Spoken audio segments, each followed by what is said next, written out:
Okay, welcome back. In this video, we'll talk about mental health. This is a big topic, and before we even get to the specifics of what we'll cover in this video, I'd like to share this perspective here to kind of plant a seed for the direction we'll go. So this first top part, I think we often think of mental health as being an individual issue. There's something wrong with that person. But the perspective today is that it's not solely the result of an individual's internal functioning. That is pretty narrow-minded of a way to think about mental health and mental illness. Rather, mental health and illness is the manifestation in a person or group of the humanizing or alienating character of a framework of historical relationships. So like everything we've covered in this class, we need to think about the individual in context. And so we'll unpack that more later. But like I said, wanted to set a tone for this video right off the bat.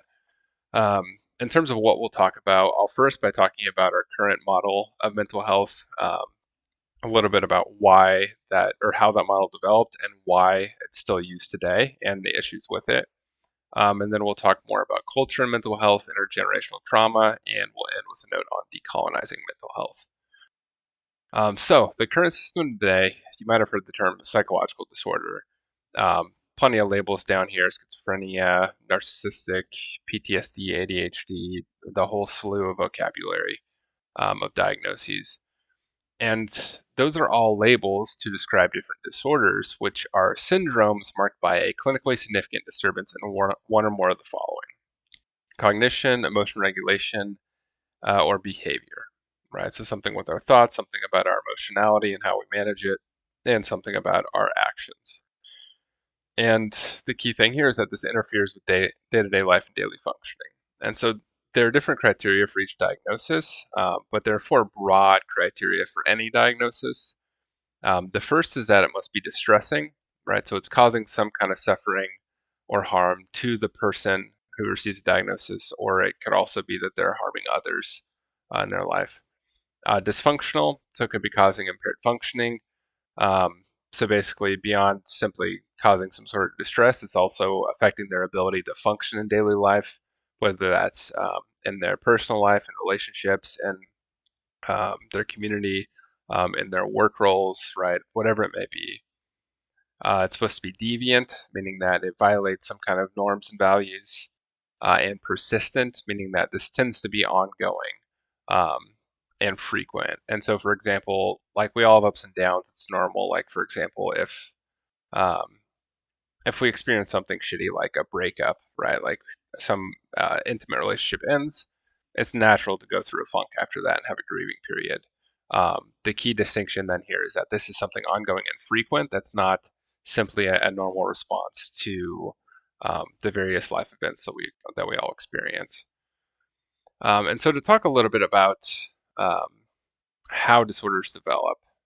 So I wanted to present this model basically to give a perspective on how people think about disorders and what causes them. And so if our outcome is a disorder, according to this model, there's some sort of diathesis. I don't even know how you pronounce it because I hate this word so much. Um, but the key thing here is that there's some vulnerability to a disorder, right? In other words, there's something within us that could predispose us to develop a disorder. Okay, so then what are those predispositions or precursors? Could be genetic, well, genetic. Could be genetic or biological factors, something that we inherit, something about maybe our nervous system functioning, our endocrine system functioning, our hormones, right? Something to that effect. It could be psychological factors, the way we respond to stress and our coping mechanisms, so on and so forth.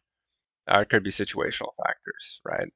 Um, Coming from low socioeconomic status, marginalized groups, right? All sorts of unfortunate factors. And the key thing here is that, or according to this model, the key thing is that different people might be vulnerable due to these predispositions, but not everyone develops a disorder. So what else is at play then? In this model, it's some sort of stress, right? Some sort of stressor that tips the scales toward disorder, whether it's social stresses, stressful family life, poor self-understanding, right? Whatever it may be. So it's kind of one perspective to give on our current system and how disorders are thought about. Um, Another thing here that yeah, I guess key thing I'll mention here is, yeah, biological, psychological, and social cultural influences, right? Recognizing that there are a lot of factors at play. If you'd like to look more at prevalence, here's a slide for you. I won't spend time on it for the sake of getting to, I think, some of the more important parts of this. To give context on disorders and the way psychology has sort of played a role within the broader development of human society over time in more recent centuries. For some perspective, some insulting terms today actually come from historical perspectives on abnormal behavior. So, for example, calling someone a lunatic, luna referring to lunar, the moon.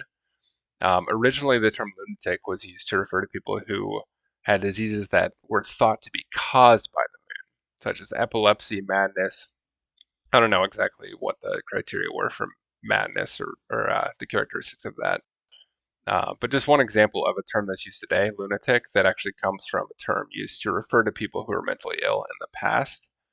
Um, if you've heard the term idiot, imbecile, or moron, those were all actually psychological or psychiatric, I'm not sure which, but they were terms used in the mental health profession to describe people. And it was actually used to describe people at different stages of development based off where they were at in the issues of their development.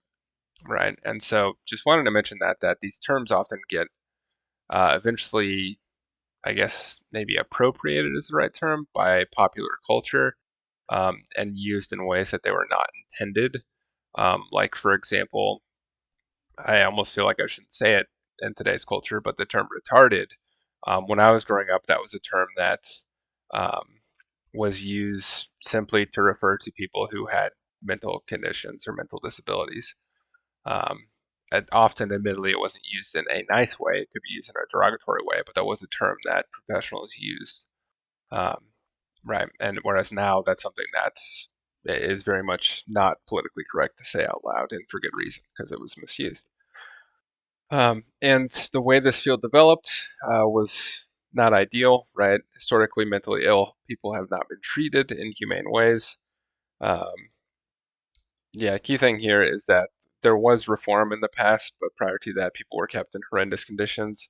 I'm not trying to dismiss that, but I do want to at least mention that the past here is not very bright and sunny and fun. And in terms of how conditions are today, in some ways they've improved. People are treated more like human beings, but in many ways we still have a ways to go. And so to unpack that a little bit, this system today getting diagnosed, getting treatments, this all evolved from something called the medical model. And so, in other words, this came out of medicine to treat random things. Like if you sprain your ankle, right, you go to a doctor, get it treated. The same perspective that was used to develop treating things like sprained ankles was also used to treat mental disorders. And so the assumption here was that psychological disorders have physical causes, therefore they can be diagnosed, treated, and cured. We might need to hospitalize people, just like if you're getting surgery or something, or you have some chronic illness, maybe one of your internal organs, cancer, something like that. You might need hospitalization to treat that. Excuse me. And this is very flawed, but I would like to mention there are some conditions that at least relate to genetic abnormalities in our physiology, biology, neurology, so on and so forth. Right? I'm not saying it's directly the cause, but there certainly are changes that can occur. For example, genetic and chromosome disorders, um, in some cases that is directly causal, right? There's some sort of genetic or chromosome issue that is ultimately causing all the symptoms someone might experience. Things like schizophrenia, bipolar disorder, I hesitate to say that the biology causes it because I don't think we understand these enough to fully state that. But there certainly are differences. For example, in someone who's schizophrenia, there are fundamental differences in brain function than in people who don't have schizophrenia, right? And so, again, not saying that that's just why they experience that, because there's a lot of other factors at play, but there are these differences that we see. However, it is a falsehood to state that all psychological disorders come from direct physical causes. Um, there can be that relationship there, but it's not simply, or it's not that simple. And so the system we use then We classify and diagnose, and ultimately the purpose is to, it came from good reasons, right? Or good intentions, right? To predict the disorder's future course, right? Just like if I have stage 2 cancer, medicine has developed to a point where with a lot of types of cancer, we can have some general understanding of how it's going to predict through the stages, right? That was basically the purpose of this, to try to predict where a disorder might lead to. Also to find appropriate treatment, right? So what can we do to treat this condition? Um, and also to prompt research, right? To understand it better, right? So basically to understand where it's going to go and how we can treat it to try to help in the moment.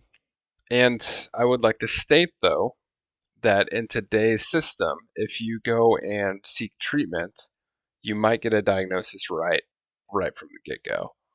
And the reason for that is because in our current medical system that has continued to evolve from this medical model, now we have insurance companies. I could spend all day ranting about my thoughts on insurance companies, um, but to keep it simple, insurance companies typically will not pay for treatment unless there is a documentable diagnosis. So I wanted to state that here to say that there's a good chance you'll get diagnosed if you go seek treatment, but that doesn't mean that you are fundamentally flawed or there's something fundamentally wrong with you. Because in many cases, people just are going through rough shit, right? And it's hard not to in today's world. Um, but I wanted to mention that simply to say that that's why you probably have to get diagnosed, is in order to get it covered by insurance companies, which are evil in my opinion. But that is a whole other conversation. So yeah, I wanted to mention that I've been diagnosed with anxiety, depression, and ADHD in my life, right? So it's something that happens simply to get treatment for the issues you're experiencing. Um, and in terms of how we diagnose things today, we use something called the Diagnostic and Statistical Manual of Mental Disorders. So basically, this is just a list of symptoms and kind of checklists that doctors can use to find an appropriate diagnosis. But I would like to make a note here of who publishes the DSM-5. It's the APA. A lot of people assume that's the American Psychological Association, but it's not. It's the American Psychiatric Association. The reason I mention that, psychiatrists are medical doctors. So this is just one direct example of the fact that this evolved from medicine. And I'm not trying to slight medicine, because medicine plays a very important role in this world, but rather to say that simply applying an approach to mental health that we originally used to treat physical issues is not fundamentally appropriate. It's not going to capture things accurately. And there's a lot of flaws that evolved or that we can now see from that approach. Um, excuse me. Within the DSM, there's a whole bunch of disorders. I used to teach this class by going through these, but I don't think it's a good use of our time. Um, and so you can look more up on these if you want. Um, give one example of how this might look. I used personality disorders here to show sort of like older perspectives. So personality disorders, I don't know if they're still this way, but they used to be grouped into different clusters.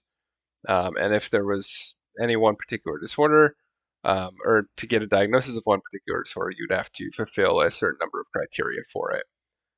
So let's jump into antisocial personality disorder, for example. Um, a checklist might look like this, right? So there's this diagnostic criteria. A pervasive pattern of disregard for blah, blah, blah before age 15, three or more of the following. Failure to conform to social norms, yada, yada. Impulsivity or failure to plan ahead, yada, yada. Reckless disregard for safety of self or others, yada, yada, right? One could argue that that describes most teenage boys. That's neither here nor there. Um, all right, but point is that there were these checklists that were used or that are still used to diagnose various conditions and disorders. A key thing here, why I use this one, is to point out this idea of social norms, right? Failure to conform to social norms with respect to lawful behaviors, blah blah blah. But the social norms part is key because this begs a question of what does it mean to be psychologically normal? This is something that depends on your place, culture, and time, right? For example, tattoos, something that are very, very common today. but that have been very stigmatized in the past. Even like personally, like my uncle. I remember when I was a kid, I worked for my uncle, and he didn't want to be served by waitresses at restaurants who had tattoos because he had such a stigma against tattoos. Um, Furries, right? If you're familiar with furries, sometimes it's sexual, sometimes it's not. Some people like to dress up in costumes of animals, right? Something that I personally haven't done and don't necessarily feel compelled to do. But if it's making them happy and no one's being harmed and everyone's consenting to anything that might be occurring, who am I to say that that's not something they should be doing, right? Snake handling. If you haven't heard of this, some churches in Appalachian region in the United States, um, engage in the practice of snake handling, where they handle venomous snakes for spiritual reasons. There's a YouTube video. I don't know if I have it in Canvas or not, but you can look this up if you want to hear more about it. Again, personally, from my perspective, I don't necessarily feel compelled to go and handle venomous snakes. I think there's probably issues with consent there if people who aren't old enough to understand it are being compelled to do it. Um, and if the animals aren't being harmed, people are being harmed. Who am I to say, right? I think that one's towing the line a little bit more because there's obvious potential for harm there. Um, but anyway, so point is that determining what's psychologically normal, if you ask someone what is normal, that's probably going to depend on their own biases, their own experiences, and their own point in time. Uh, because it varies, right? Um, and another critique of the DSM here is that labeling people can have long-term implications. There's a lot of evidence for this. Um, if I'm a boy, right, and I go to school and I have a hard time sitting at my desk because I just want to go outside and play and run around, and I have a really hard time focusing in the classroom, I might get a diagnosis of ADHD. That diagnosis can follow someone through their entire childhood and later in life, and that can directly impact how teachers and adults perceive that child, right? And so that label can carry a stigma that can have implications as it follows that person throughout their life. And also, there's this issue of turning normal experiences into mental disorders with diagnoses and labels. So, for example, seasonal affective disorder, I'm not saying it's wrong to get treatment for this because I feel this personally in the wintertime. But by having this diagnosis, we're essentially pathologizing being in touch with the seasons and the natural world, right? And if anything, I'd say humans today need to be more in touch with the natural world rather than to diagnose the fact that we are connected and interdependent with the natural world. I'm starting to get ranty here. Overdiagnosing, overmedicating people, media portrayal, stigma, public misconception. Basically, um, this can help some people, and I don't want to minimize the fact that therapy, medications, things like that can have a fundamentally positive impact on some people's lives. But this is often misunderstood, and it often falls short to address some of the broader issues of why people are having mental health issues in the first place. And so we'll get more to that shortly. I would like to mention a new perspective that's been proposed in the DSM is basically to focus less on simple checklists and more on the extent or degree of maladaptive issues. Like people develop these maladaptive personality traits.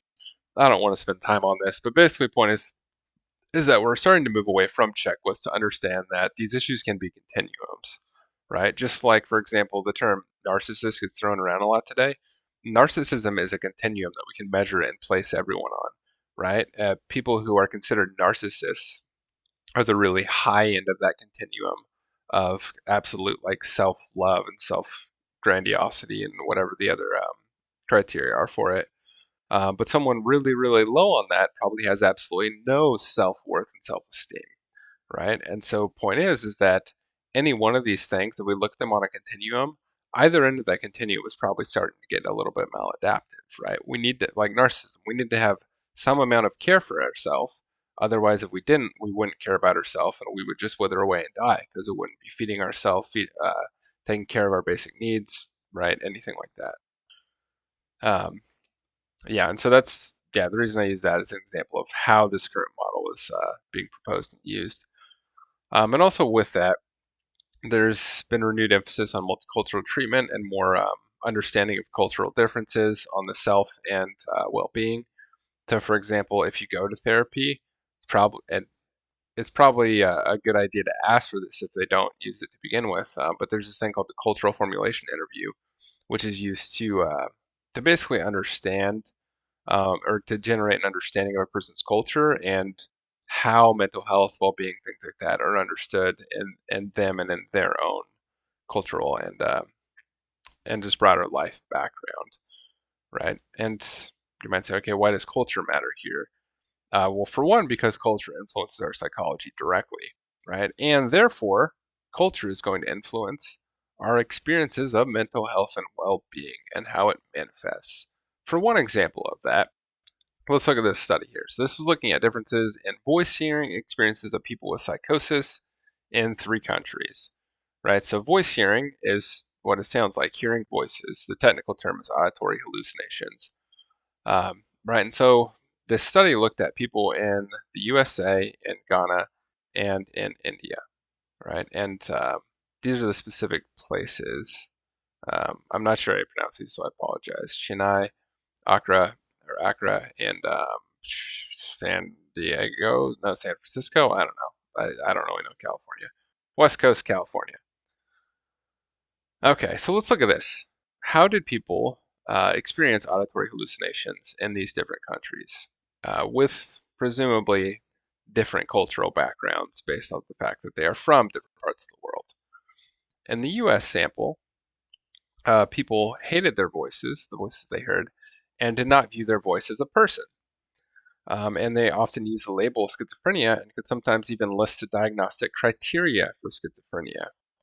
And they believed that hearing an external voice meant that they were crazy, right? And the voices were often violent and told them to do really shitty things, like they kill themselves, right? So, broadly speaking, in the US sample, people who hear voices based off this study often have a very negative experience and believe that they're crazy and often can't even recite the diagnostic criteria for the label of schizophrenia, right? So this is a very unfortunate and negative experience.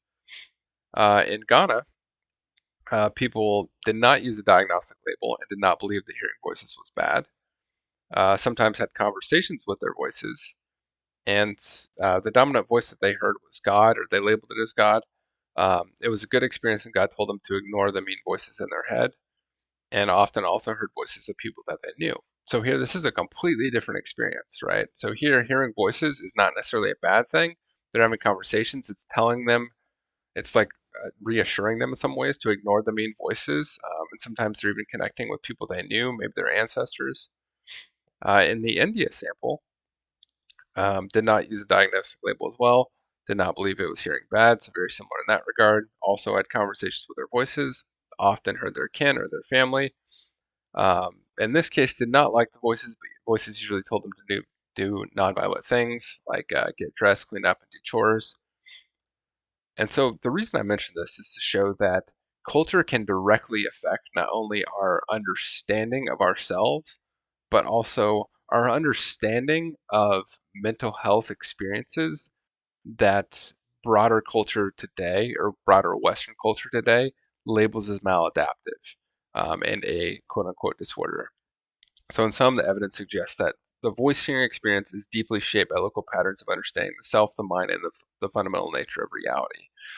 And so, this is what I mean by the original quote that we showed in this video, right back at the very beginning, that mental health. Oh, wait. Yeah, it's here. I'll go back to that slide. Mental health is not solely the result of an individual's internal functioning, right? It's not just something that's wrong with that person.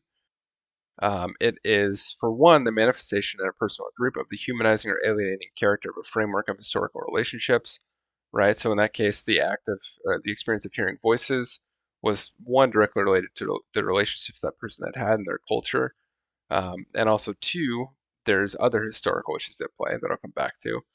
Um, but here, so mental health is a dimension of the relations between persons and groups, more than just an individual state. And this dimension of mental health may take root differently in the body of each of the individuals in this relations. In other words, it can look different in each person who experiences mental health. I don't even want to say issues, but um, atypical experiences of mental health, or experiences that in some way relate to their mental health, that can look different in each person and produce a diversity or a wide array of symptoms and syndromes or manifestations and states, right?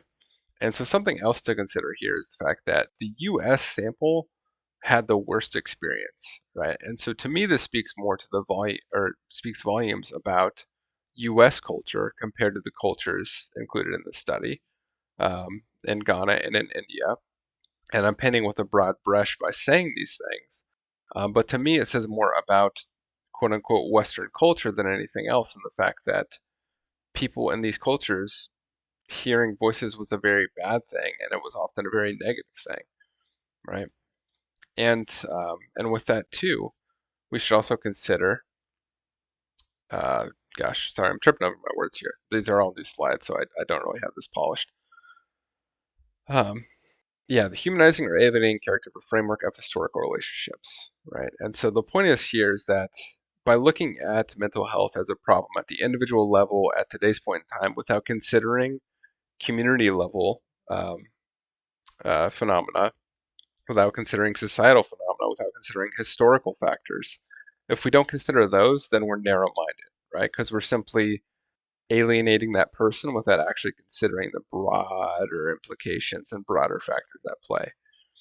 In other words, I will definitively state that our current system of diagnosis and treatment is flawed. It can help people, but it still has fundamental flaws because we label and treat individuals without addressing the systemic and historical issues. In other words, the same slide you've been seeing all semester, which is that we need to recognize the influence of broader systems, including history and culture, on people today. For one example of these flaws playing out, or one example of how our system can even be flawed to begin with, you might have heard of the term borderline personality disorder. Um, I don't know, I've heard more people state it today, but I imagine many of you have not heard of complex post-traumatic stress disorder. So let's look at this article here that elucidates this point. This is from 2012, right? So this isn't exactly a new idea, or a brand new idea. But this here is a list of symptoms, right? And it's organized into this sort of Venn diagram thing, showing overlap or lack of overlap between different diagnoses. So, for example, someone who is diagnosed with PTSD might have some combinations of the symptoms in the PTSD circle. Someone who has major depressive disorder might have these symptoms, but you can see there's overlap between major depressive disorder and post-traumatic stress disorder, right? So, for example, difficulty concentrating, anhedonia, which is essentially a lack of pleasure, the inability to experience joy, pleasure, positive emotions, and sleep disturbances might be present in major depressive disorder and also could be present in post-traumatic stress disorder. Okay, cool. Thanks for the explanation of Venn diagrams, Kevin. You're welcome. I figured you might need that. So what's the hell is the point, Kevin? Let me get to that. I'm just talking to myself. Don't worry about it. So borderline personality disorder are these symptoms. Chronic post-traumatic stress disorder are these symptoms. Or I'm sorry, chronic complex PTSD. Complex PTSD is basically PTSD that is related to developmental trauma and prolonged trauma. PTSD often relates to or stems from specific life-threatening experiences.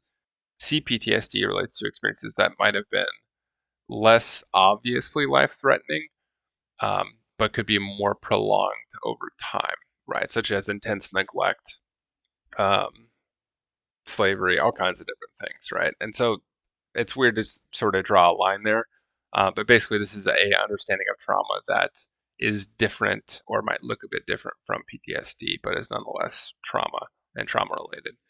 Okay, I'm sorry, I'm stumbling over my words here. The point is, borderline personality disorder, according to this, there are only two symptoms that distinguish borderline personality disorder from complex post-traumatic stress disorder, right? And and so it's sort of narrow-minded to say, or it's let me back up.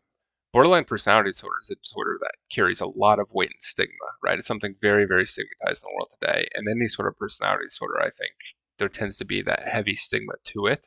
Because even the term personality disorder implies something that's kind of deviant and just loaded. Complex post-traumatic stress disorder sounds a lot more humanizing.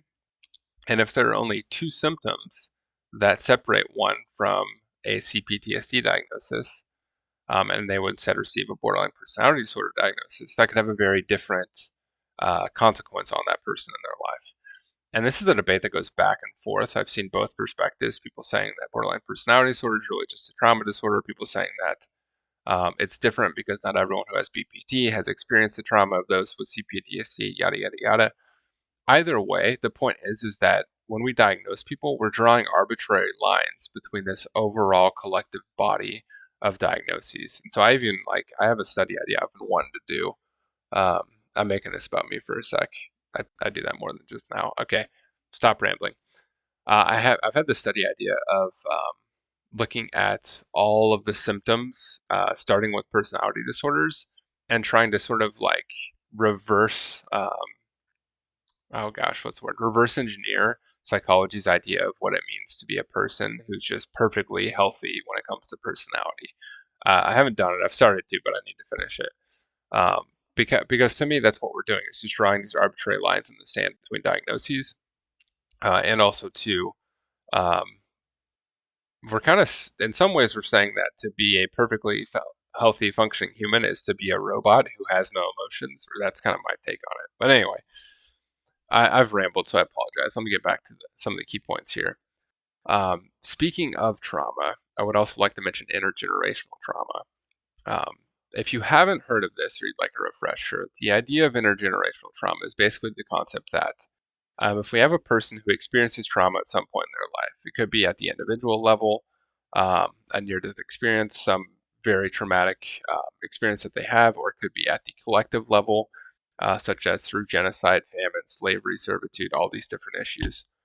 And then they are mentally, physically, and or spiritually wounded from that. And then they have all of the symptoms and after effects of that trauma.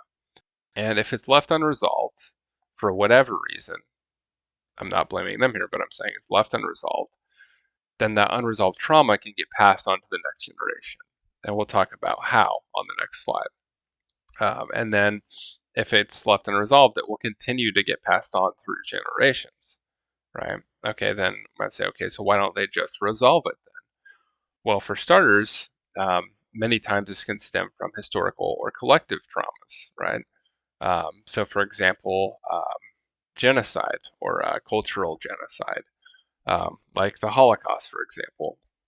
The Nazis attempt to um, eradicate the Jewish people and Jewish culture in the Americas. This has taken place with the American attempts at assimilation of indigenous cultures, both in the lower 48 and in Alaska, something that is pretty recent in history if you look at the history of boarding schools, as just one example of how cultural assimilation has been attempted, right? And so these are things that can't be resolved at the individual level necessarily, right? We might be able to treat some symptoms, or people might get some help, some coping, some emotional release, whatever it may be, but that still hasn't addressed the systemic issue, right, of the atrocious acts and crimes against humanity. Lack of access to healthcare, right, especially when it comes to historical and collective traumas, right? People in most need of health treatments often might be the ones who can't get it. Learned parenting styles and attachment, right? As this trauma gets passed down through generations, the ways that children treat and raise their, or the ways that parents treat and raise their children can be directly affected by their own experiences, which can ultimately lead back to the traumatic experiences of previous generations. And the attachment styles that come with that, right? And how we learn to function in relationships. With that, to learn coping mechanisms, right? It could be some form of abuse, right? Maybe we abuse substances as a way of coping. Maybe we abuse other people as a way of coping. Not saying either of those are ideal, but one example of how this can be such a tough cycle to break. But ultimately, a key underlying issue here is that the trauma is systemically unresolved, such as In the case of racism and microaggressions that still occur often in the world today, could be due to inequality, could be due to any sort of other effed up systemic issues. Um, and I know this is a downer topic, but it's something that I feel like we have to discuss when it comes to mental health. Um, and and so key thing here is that the way intergenerational trauma can be passed down is often through direct parent-child relationships, or even if it's outside the home of biological parents, it might be directly through the caregiver relationships that one experiences. And a broad label for childhood experiences like this is adverse childhood experiences, which can have lasting effects, right? And so these are just some examples. I have more slides on this that, for the sake of time, I won't dive into um, in tremendous depth because it's already a long video. But I encourage you to look through these. There's a direct dose response relationship. So, in other words, the more adverse experiences one has in childhood, the more likely they are to have adverse outcomes later in life. Um, yeah, throughout childhood, it can affect development, issues at school, at home, in the community. In adulthood, it can lead to lots of other adverse outcomes. And there's a biological mechanism to this too, right? And that the adverse experiences in childhood, um, yeah, yeah, sorry. The adverse experiences one has in childhood can lead to all sorts of toxic stress and dysregulation in the neurological system, endocrine system, immune system, and then they can have all sorts of clinical implications throughout life, right? And so again, heavy topics. I will end on a positive note here in a second. I wanted to recommend this book if this is something that resonates with anyone. It's a very, very tough book to read, but nonetheless, it is, I'd say, one of the best readings out there about trauma and how it manifests itself in the body and across generations. It's called The Body Keeps Score. There's also a documentary called The Wisdom of Trauma that explores this in much greater depth, both intergenerational trauma and trauma in general, and how it often stems down or comes from childhood experiences. And I would like to end on a positive note or two. The first being post-traumatic growth. So the idea that after these traumatic experiences, it doesn't mean it's always going to be bad from there, right? And many people can thrive and overcome trauma in all sorts of different ways. So post-traumatic growth, positive psychological change experience after struggling with highly challenging, highly stressful life circumstances. Um, and I don't want this to sound like I'm saying, oh, look at how the trauma was great for these people, because trauma is never great for anyone. But I mean this to say that people absolutely can overcome trauma. Human beings are incredibly resilient. If we weren't resilient, we wouldn't have lasted the 300,000 years that Homo sapiens have been around. Um, and people who have had these types of challenging experiences, after they recover and have this period of growth, they can often they report having these life-changing shifts in how they think and relate to the world and to themselves. And often report growth in some or all of the following 5 factors: in spiritual development and new possibilities, and personal strength and close relationships, and a greater appreciation of life. So again, just stating that this can be overcome, and people often learn some very valuable lessons in that process of growth after trauma, in ways that give them a renewed sense of purpose in life. And again, not saying that trauma is a good thing, but simply saying that people can recover and thrive in their growth after trauma. And I would like to also note too that I know in many ways I mentioned a lot of systemic problems without solutions, but this is something that is happening at the highest level in psychology. So, for example, our current president of the American Psychological Association, Thema Bryant, is yeah, in many ways an advocate for decolonizing psychology, and does a lot of work herself on culture and trauma. Um, yeah, so I wanted to mention that to say that even though I might not be able to state a lot of solutions today to these systemic issues, this is something that is actively being worked upon by many, many, many powerful people in the field of psychology. All right, this has been long enough. We'll see you next time.